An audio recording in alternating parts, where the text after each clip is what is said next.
Thank you, Rabbi Lang, and thank your son as well. The state of Israel has many friends in Washington, D.C., and House Representative Randy Fine is one of the staunchest amongst them. He represents Florida's 6th district, a role in which he strives and fights to make Florida the safest state in America for Jewish families and people of faith. You might also know him by his nickname, the Jewish Hammer, for his work opposing terrorism and combating anti-Semitism. Representative Fine, thank you for being here this morning.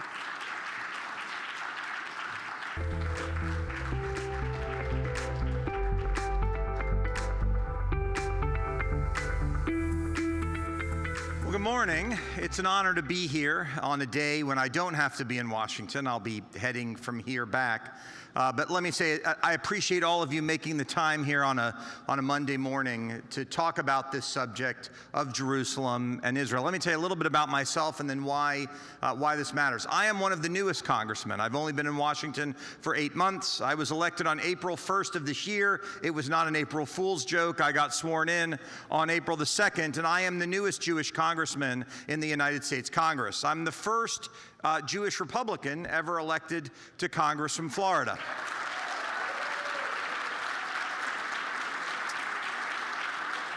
And prior to being elected, I spent 8.5 years in the Florida legislature, first elected in 2016, where I did make it one of my goals to make Florida the best place in the United States to be Jewish. Now, a lot of people claim credit for many of the things that I worked on, but I will tell you a few of them. There's a reason why every student in this state can get every dollar that they spend to go to any school that they would like, including a Jewish day school. It's because I made a decision when I chaired the education committee that we would have universal school choice in Florida. There's a reason that we have universal Holocaust education, real Holocaust education. It was because I saw that there was a problem. There's a reason we did not have encampments in Florida over the last 2 years, because in 2019 I passed and we signed in Israel the first bill in the history of Florida signed outside of the state of Florida that said anti-Semitism would be treated the same way on our college campuses as racism.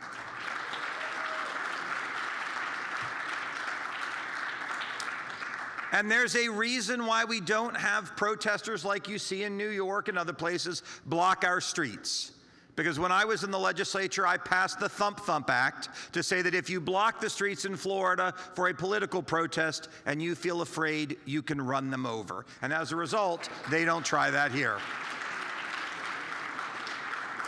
But about 1 year ago, shortly after he got elected, not only the best friend that Israel has ever had, but the best friend that American Jews have ever had. After Donald Trump was elected President of the United States for the second time, he asked me to run for Congress. It wasn't something I planned to do. It wasn't something I wanted to do. I had just won an election to the state Senate. But God puts us where he wants us to be.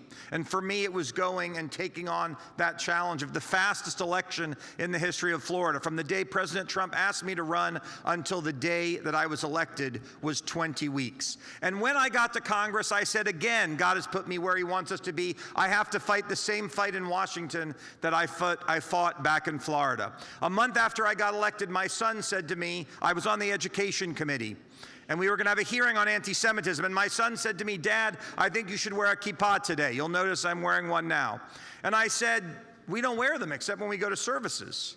And he goes, Dad, I've got friends in college who would like to wear one and don't feel safe wearing theirs. You have this nickname of the Hebrew Hammer. You should go and show them why you got that nickname. So I did. I put on this kippah today. I put on that kippah that morning. I gave it pretty hard to those university presidents. The videos went viral. And at the end of the day, my son said, Dad, I think you should continue wearing a kippah until every Jew feels safe no matter where they are, whether it's in school, walking down the street, going to synagogue, whatever it is they choose to do, you should wear it as a sign of solidarity with our people.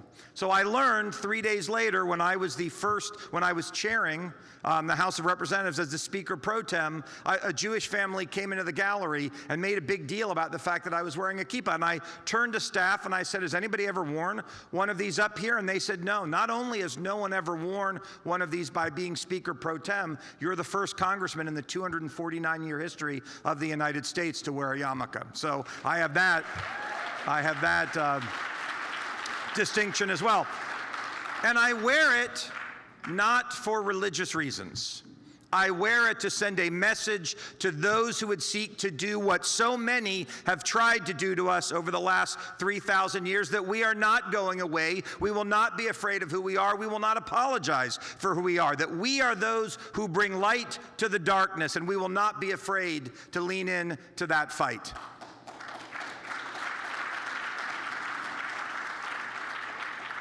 But we do have a fight on our hands.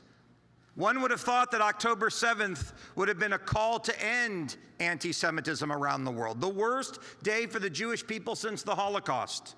A true genocide where Muslim terrorists, not just from Hamas, but civilians as well, so-called civilians, go into Israel to kill every man, woman, and child they could find, who were only repelled because the IDF came and stopped them.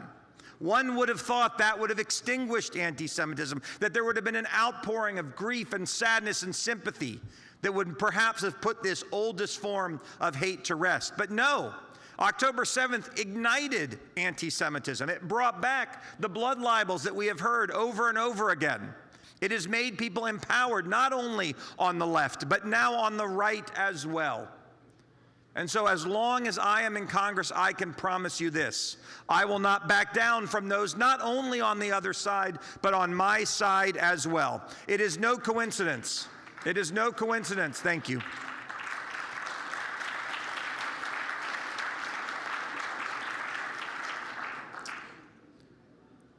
It matters because Israel fought a 7-front war against terror since October 7th. But here in the United States, we are fighting a multi-front war as well. And it is a war of civilization. It is a war for Western civilization, because the same people who would destroy the Jews in Israel would not stop at the Jews. They would stop at the destruction of everything that has always made America great. There is no country in the world whose values are as similar as our values in the United States. And there's a reason for that. It is because the United States was built on Judeo-Christian values. And the values that we see in Israel are the values here. And that fight is being communicated. I will tell you one story. I went to Israel in August with my freshman Republican colleagues.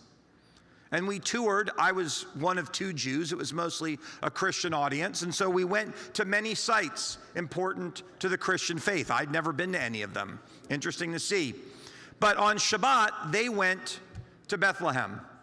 I didn't go. It was Shabbat. And when they came back from Bethlehem, you know what they told me about? It wasn't about going to the birthplace of Jesus. It was about how different those sites were treated on the Arab side than on the Jewish side. Why? Because our enemies are the same. And the United States and Israel have to stand together and have to fight to preserve Western civilization. It is a fight that I intend to lead for every day that I am up there. I can do it because I have the help of all of you. I promise you this: I do this for 2 reasons. Their names are Jacob and David. The rest of you get to come along for the ride. Those are the names of my sons. I'm not going to let them down, and I won't let you down as well. Thank you all very much for having me today.